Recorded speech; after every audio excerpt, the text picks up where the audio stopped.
Sono stati quasi 5.000 nel 2008 i tessuti umani partiti verso tutta Italia da questi frigoriferi conservati a temperatura controllata nelle strutture dell'ospedale Cafoncello di Treviso. Brinda infatti ad un anno di attività da record la Banca dei Tessuti di Treviso, eccellenza nazionale in un settore che proprio nel nosocomio della Marca ha il suo centro di prelievo, coordinamento e distribuzione. Friuli, Trentino e Marche sono le tre regioni da cui arrivano le segnalazioni alla banca, aumentate di anno in anno del 30%, mentre la distribuzione non ha risparmiato alcun ospedale della penisola.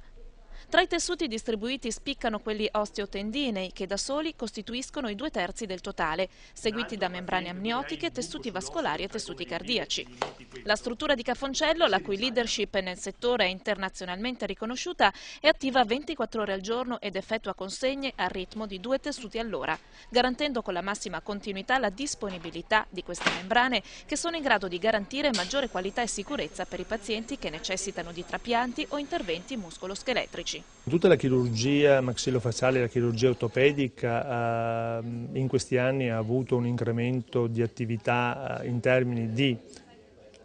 possibilità applicative legate alla disponibilità di tessuti omologhi che sono diventati, direi, veramente importanti per quel che riguarda gli interventi di recupero funzionale per i traumi del ginocchio e per gli interventi di ricostruzione di fratture e di lesioni a carico dell'apparato muscoloscheletrico. Ma la Banca dei Tessuti è anche ricerca, 5 i progetti avviati in stretta collaborazione con atenei e società scientifiche, tra cui un protocollo per cellule vitali estratte da impianti ossei e la creazione di valvole cardiache con tessuti umani.